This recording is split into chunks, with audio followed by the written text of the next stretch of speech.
Do you ever see a successful woman on your feed or in a magazine and think, wow, it must be nice to have it so easy? Well, think again.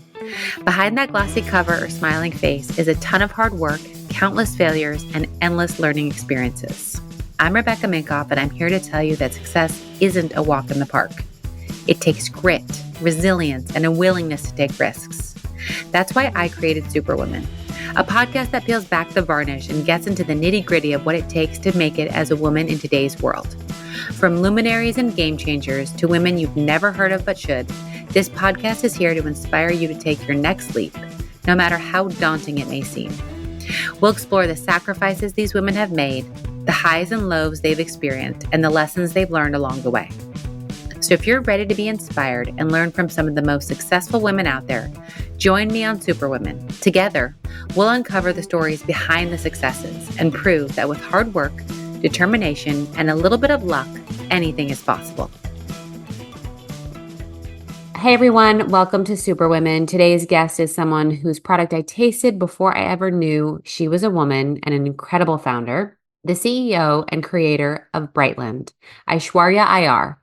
She is an amazing, inspiring woman who, after years at marketing for many different brands at L'Oreal, thought maybe she could take that hard-won knowledge and apply it to a food category. Her parents are very passionate home chefs, and so she thought about how she could bring olive oil to more people. We talk about how she handles growing her company, scaling it, and the things that she really needed to know in order to succeed. Take a listen. I'm so excited to have you on. To say I'm a huge fan is an understatement. So welcome to the podcast, Aishwarya.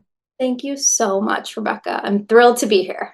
Good. So I cook very liberally with your olive oil, but I would love to go back to before you started the company. What were you doing? And then what made you decide to launch this beautiful product? I started my career at L'Oreal, and I think a CPG chip lodged itself in my brain because I was so delighted by this concept of like naming blushes and looking at lip gloss. And I just thought it was so wonderful and tactile. And then, of course, I did the opposite. I worked in tech for like 10 years where I didn't touch a physical product at all, but I learned what it meant to make a lot of mistakes, move really quickly, be nimble, be fearless. I worked in startups mainly. And so, yeah, I think all of those things kind of swirled together, but underlying that is this foundation of like love of food. My parents are extremely passionate and judgmental home cooks. Even to this day, they will ask, what did you eat for lunch and what did you eat for dinner, as conversation topics. And I think that you can't escape from who you are. That's it. And so I think that I knew deep down inside that maybe food would be a bigger part of my life. Living in New York City for 10 years, it wasn't. I was just like eating outside. I never cooked.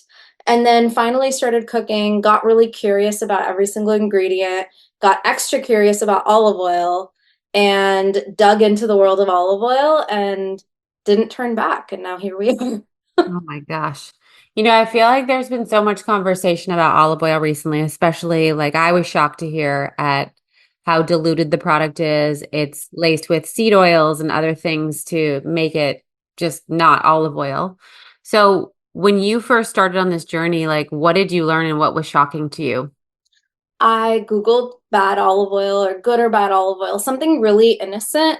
And I think what showed up was a 60 Minutes article that talked about how the Italian mafia for decades, if not hundreds of years, has allegedly been involved in olive oil fraud, which is exactly what you said, which is like cutting bad oils and seed oils in with olive oil and then selling it as olive oil. And even now, if you Google like olive oil fraud, there are so many articles that show up about it, that it's happening currently. And so that just blew me away. I didn't know there was such a thing as food fraud and to begin with.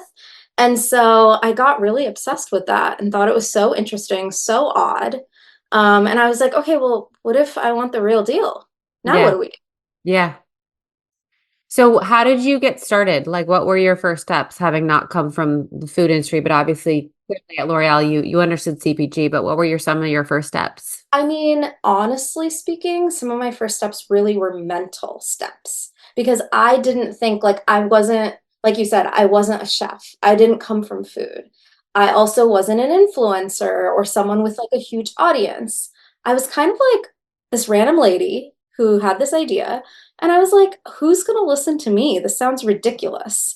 So, truthfully, the first steps were getting over that and being like, hey, I have a story to tell. And, you don't know the impact that you can make until you try.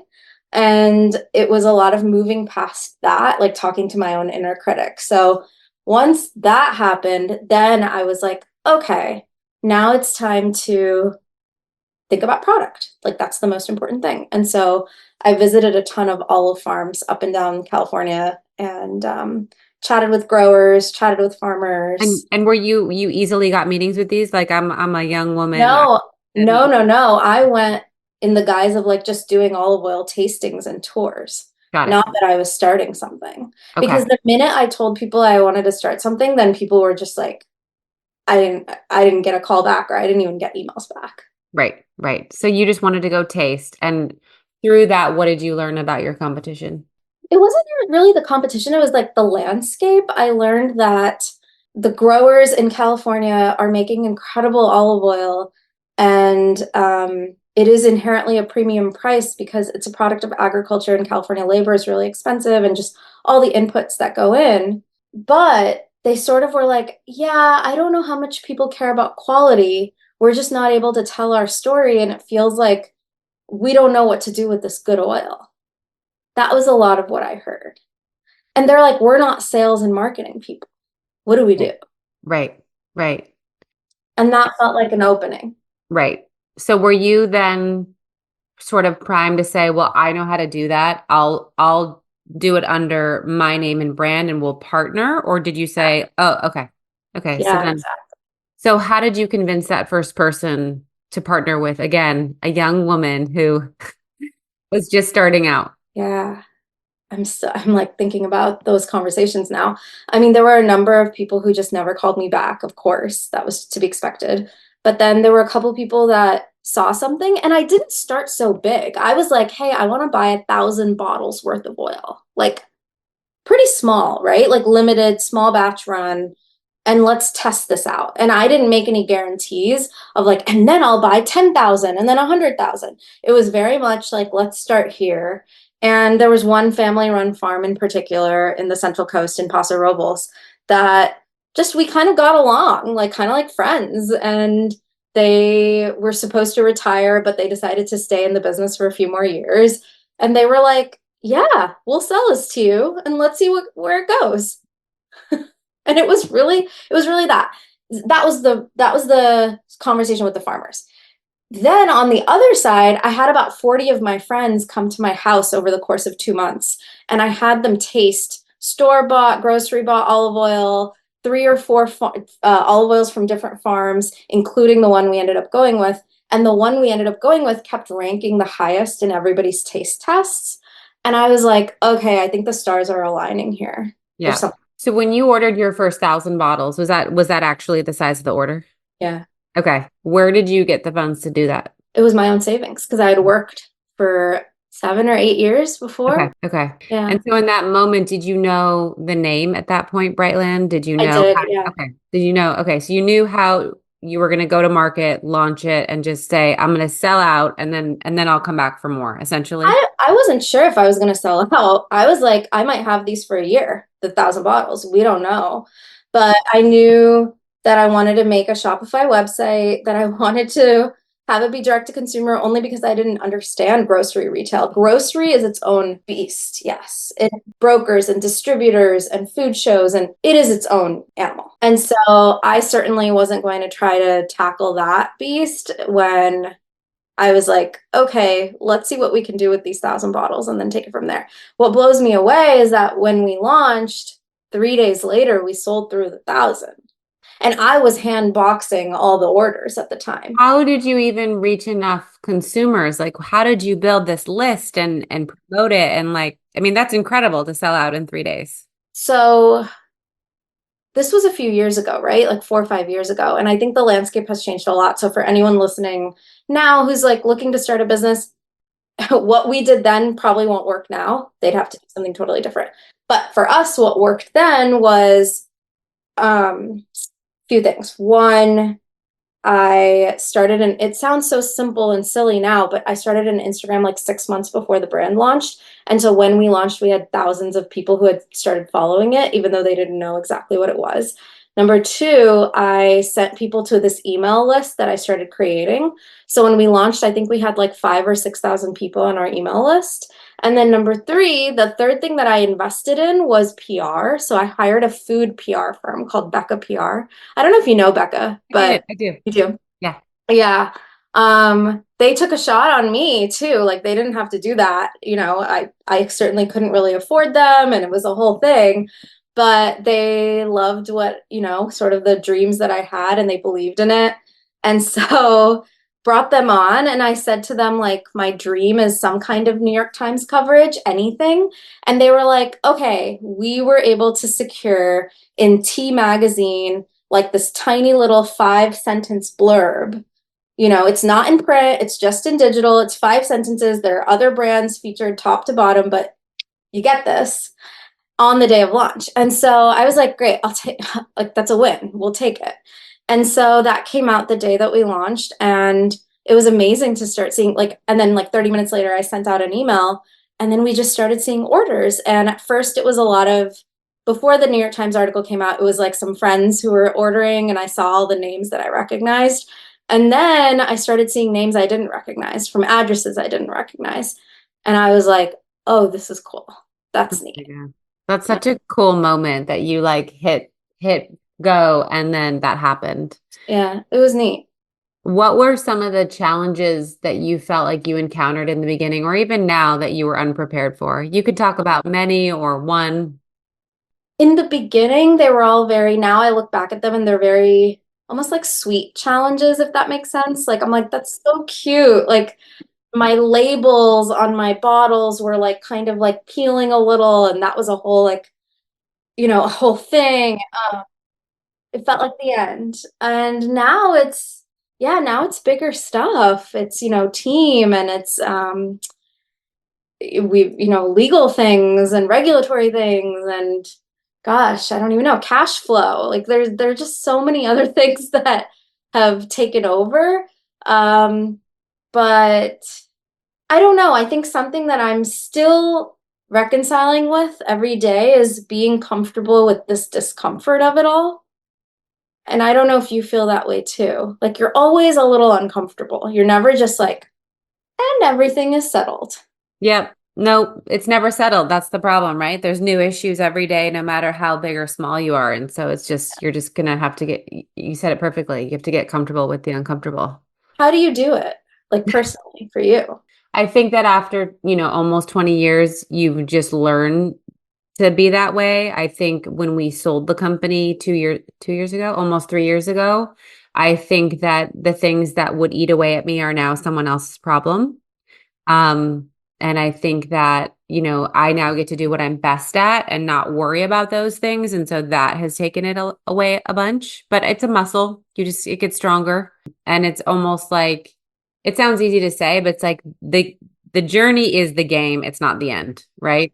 And so it's reframing everything that we're taught, right? Buy, grow, sell, and into just be like create, create, create, create, create, create, create. Yay. It might not be a sale. And if it is, maybe it's not the sale you wanted or, so I think it's just like, all right, the point of this is the journey. It's not the end. I think you summed it up beautifully. Thank you. You're totally right. Because if one is waiting for a finite finish, because I think that's how we all grew up, right? It's like you graduate from high school, that's a finite finish. Or you study really hard and you take the test and you get the grade. And life doesn't work that. And even with work, a lot of times it's like, I completed this big project. I feel really good about it. And like a business is such like a evolving thing. It has made me more spiritual and like philosophically inclined than I ever thought it would. This Yeah, year. I think you have to be because where are you going to get your answers from? Yeah, exactly. And your peace. Yeah. Yeah. And really, I've made it a point. I remember when I thought we were going to have this big thing happen and I was like, oh, this is going to be the thing that takes our business to the next level. And then it didn't. And I was like, okay, just really savor each moment and don't think it's going to be the thing that's like, oh, we just did this one thing and then we grew 20 million, just have fun with those moments and just revel in them, but they might not be those big. Especially in this day and age. Like, I don't envy anyone starting a company today. I just don't. In any industry, whether it's food, beauty, fashion, like, I just don't envy them because it's so crowded, it's so noisy. And like you said, maybe 10 years ago, an article in XYZ publication would like, at least for those days or weeks, something would skyrocket. When I started Brightland, I was able to at least build up like an email, like people, it wasn't so crowded. And now I don't know how you break through the noise, and maybe that's where TikTok comes in. I'm not sure. Dude, I try, I'm constantly hoping, fingers crossed, one day something, works on that platform for us. Yeah. So where do you stand now? You mentioned you were hand shipping 1,000 bottles. What were kind of your next steps and how has growth been? Especially, I'm assuming the pandemic was a good thing for you because people were home cooking. Lots of people were home cooking, so we definitely saw a lot of momentum then, and I think we've just carried that through over the last few years. So I'm really proud that we've built an 8-figure plus business, and we have a team in the dozens, and like I'm really pleased with how it's gone. But we have a lot of work to do. We've just scratched the surface on retail and grocery and what that looks like. We're thinking a lot about product innovation and what comes next for us. And so, yeah, it's never just like, and then it happened, and then we sat back on our laurels. But I think if we did that, it wouldn't be as much fun either. Yeah, it might be a little boring. Yeah, If it I might be a if I little. might plug an idea, which you probably have already had, but I love it when you're in Italy and you get the spices that are all grouped together and it's like just add olive oil and then it's your Yes, bread dipping yumminess. yes. I like that. Okay, noted. So you went from it being you to a team. What challenges or what's been hard? I often, when I talk to founders, the hardest thing is team. Like they were good at one thing, but they didn't ever understand or know how good they had to be at managing people. I don't know what I would do without our team. Our team is amazing, and I actually love not the managing part, but just sort of the leading part of it. I do enjoy it. What I will say is challenging though is that the business keeps evolving. And so what does that mean for team members who've been there for a minute, who just joined? What does that look like? I think that's something that I think about a lot, and I want people to really feel like they can grow at a company like Brightland, and that's hard too. So those are things that are Sometimes you want to hold on to the people that were there from the beginning, but you and the company have outgrown them, and that's a really hard place to be. yeah, yeah, and that happened to us a couple times last year and the year before. And so, there were not hard conversations, but I think like just realities that existed. And so, yeah, I think about that a lot. And then I think about what does the future look like? It's going to keep evolving. I always, whenever someone new joins, I always take a picture of the team kind of Slack, not Slack, the Zoom or the Google Meet, because I'm like, this is the one and only time that this team is looking this way. This may change. Yep. Smart. I love that. How have you been able to continue to grow and scale the business? Did you do what everyone else does and raise money? Did you just scale it by being profitable? Hmm. A little bit of both. Um, for the first couple of years, we were just totally bootstrapped, profitable, all of that. And then realized we were saying no to a lot of opportunities. And I mean, it was really, really challenging. And so I decided to go out and raise some money. So I did that. And yeah, I think we found a healthy balance. I think Brightland is not a company that's just gone and raised a bunch of money where we're then just over leveraged in that way. And at the same time, we haven't stayed so super bootstrapped that we're like 100% sort of like independently owned and answer to no one. So I'd say we're in the middle. But it's worked really well, and we found really amazing people who like champion and support the brand and vision, and that was the most important part. It was hard to find people. I'm sure. I was going to say, my next question was, you are a woman of color. We all know the dismal statistics. Like, were you ever in a room with just white men who said, we don't get it, or let me ask my wife? Yes, but I also was in so many rooms with white men who just believed in us and like got it too. So I saw both. And so I really do think two things can be true. I also sat in rooms with people of color or, women who didn't get it at all or completely got it. What I think stood out to me was just the number of your like, let's say you talk to 50 people, 40 of them are going to be men, 45. That just blows you away when you look at the numbers, Yeah. because then you're like, oh, it makes sense. People like to pattern match. People like to feel connected. Like, oh my God, you and I went to the same school, or we summer in the same place, or we send our kids to the same whatever. And that makes people feel bonded, and then they want to be a part of what you're doing. And so I think for me, since it wasn't like that, it was more so like people who had tried the product before, or maybe their spouse had tried the products before, or they had seen it somewhere, or we got connected through, another founder who vouched for me. And now some of these people who are wonderful champions of Brightland and me, but I wouldn't say that it came from that kind of like old boys club. Like, I wasn't a part of that. Yeah. But it's interesting to know that there can be other ways to find these connections that will allow for a shared reality, Yeah. right? It might not be the boys' club, but like you said, they've tried the olive oil, their spouse has, or they've been to where they've seen it. I And think so. I that makes don't think it, I could have raised money without having proof of concept. I know some founders just walk in with like, I don't know now with the climate, the way things are, but a couple of years ago, people could walk in with like $1 and a dream or whatever, like on something on the back of a napkin, and they could raise money. I don't think even a couple of years ago I could have gotten away with it. That was a reality, but I also knew that and like planned accordingly. right. Exactly.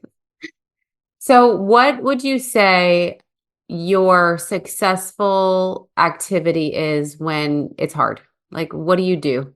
How do you get, through this log that can happen sometimes? I take a long walk. I remind myself that nothing is forever, including us. This is so highly impermanent, all of it.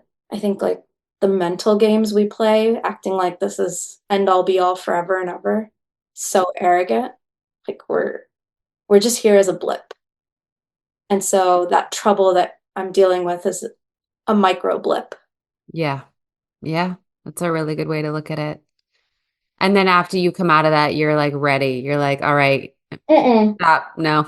No, that's a lot. Like I would be lying if I was like, and then I'm ready. No, and then I'm like resigned a little bit, and I'm Yeah. like, okay, just put one foot in front of the other. Yeah. Yeah. Yeah. I read that in my book. Sometimes I'm just here because I got back up, not because I did anything special. That's exactly it. And getting back up doesn't mean that I'm just like, ready to go. I might be like a little battered and bruised, Yeah. but I'm up. Yeah. Yeah. Okay. Yeah. It's half the battle. Mm. What do you see as next for Brightland? You mentioned going into new categories, which I'm sure you can't talk about, but like where do you see this? Well, I'm really excited about retail. We just launched into 175 Whole Foods stores around the country, including all of the Northeast, California, Arizona, and it's been going really, really well so far. So just keep an eye out because we're going to be launching in more stores. I think we're launching with the Fresh Market in November on the East Coast. So there's much more to come on that front. I think it's everything that we talked about. How do we build like a thoughtful, compassionate, passionate team? Um, how do I make sure I enjoy this journey? Mm-hmm. Yeah, Totally. as much as possible. Yep. If you could plot where you are on the journey versus where you thought you'd be when you started, like where do you find yourself in this moment? It's like two things at the same time. It's like the thousand bottles girl lady is right here and I'm here. But then my dreams and my aspirations and like where I really think we're headed is like here. if that makes sense. So it's like sometimes I say I've exceeded my wildest expectations, and yet I know I haven't even gotten started. Yeah. Yeah. I feel like both are true. They're very much true. And I I've feel like, never felt this way about anything else in my life, too, like this kind of duality, mhm. but I'm super comfortable with it. Yeah. I mean, I think you said it perfectly. It's like, in a way, it's halfway there, but it's beyond what you ever thought it would be. And I sometimes feel that the other day, I feel like sometimes mentally, I'm still, I don't know if you feel this way. Mentally, I'm also still that girl that's packing the bags and the boxes. And then I'm like someone's like, you need to, someone was giving me advice. You need to throw your shoulders back and throw your success around more. You're Rebecca fucking Minkoff. And I was like, I just feel like the girl who was just packing boxes, okay? You know, Yes. it's a very, I don't know if you experience that duality too. All the time. But Yeah. that's what keeps us going, too. And I think that's what makes us notice the details. I'm still in the details. Not too much. I need to, I empower the team and I believe in trusting, but still pretty heavily involved. Yep. So obviously the answer isn't just one thing, but if you could pick one thing you did that you felt like set you apart from your competition or made people I don't know, just take notice of you in a way that gave you some forward momentum. Do you know what that answer is? think it was having a point of view in a category that didn't prior to really us coming into the mix. Now the category is super crowded and there's so much competition and so many people have come after Brightland. And for the most part, I'm like very happy for it because that means that I don't know, people spotted also something here. So, and if it's good quality olive oil in the bottles, then I'm like, great, please keep coming out with things. What bothers me is when it's like trendy and cool, but then it's bad quality in there, then it's like, what's the point of this? You're Or defeating in a it. plastic bottle, in a squeezy bottle? Yeah, I think a lot about how we built emotion in the category. Because again, like at the very beginning, like I was saying, everyone I talked to was like, oh my God, I love olive oil, but nobody could tell me what brand they were using. Mm-hmm. So I'm excited that we've changed that for millions of people where they can say, hey, there's a brand that I love. It's called Brightland. Yep. That's Yep. cool. I love it. So my last two questions, which I love to know from all my guests, are what would we be surprised to know about you? And a piece of advice you'd love to pass on that you either learned the hard way or you discovered for yourself. Or sorry, or that someone gave to you that you would like to pass on. I don't know how to tread water and I've never jumped a diving board before. Okay, but you can And swim or you can't swim. yes, I can weirdly swim. You just can't tread water. No. Fascinating. I've tried hundreds of times. I've had friends who are lifeguards, friends who are on swim teams, try They to don't know teach why. me. It's a hopeless cause. They can't believe it. Oh my God. I can't believe it. I'm like, oh, then she can't swim. But if you can swim, hey, there's Yeah, hope. it's weird. There's something very off about it. And then the advice, I would give this advice to everybody, which is actually try to get off your phone as much as you can. Try to, maybe delete some of those apps that you find yourself mindlessly scrolling on, even if it's for an afternoon. How do you do it? Do you do it frequently? Oh my gosh, yeah. I delete Instagram like all the time. And I'll delete it for 5 to 6 days, but what I'll do is I'll come back for 5 minutes, like I'll re-download it, look at Brightland's Instagram, look at my personal Instagram, and then delete it again after 5 to 10 minutes. Um, and my brain has created more space for me, for my thoughts. Yeah. For just, interactions that I want to make, like, oh, I want to follow up with this person, just things that were getting clouded because I didn't create space for my brain and I was always looking at things, which we all are doing. Yeah, I can't recommend that highly enough. I think that it'll create so much white space for ourselves. Wow, that's fascinating. Um, I mean, I obviously hear people do it, but I always like to hear like what actually happens. Um, Feel more clarity and I feel calmer too. yeah, I can see that. Do you ever feel like sometimes I'll think about doing it and then I'm like, but I need it for work. I need it for work. I would really question what do you need it for work for? And if it's like, no, here are the 5 things I need it for, then why not delete it on a Friday night and bring it back on a Sunday morning? Is that crazy going to happen on Instagram during those hours? No, Probably. definitely not. All right, I'm going to try and take your advice. Oh my gosh. Let me know if you do. I'm so excited. Yeah, well, I'm going on a vacation beginning of October, and my goal is to buy a really nice camera and then just turn my phone off and not even touch it for 7 days. Just like I'm off the grid, you cannot reach me. And then I'll have my camera, which captures what I want to capture anyways.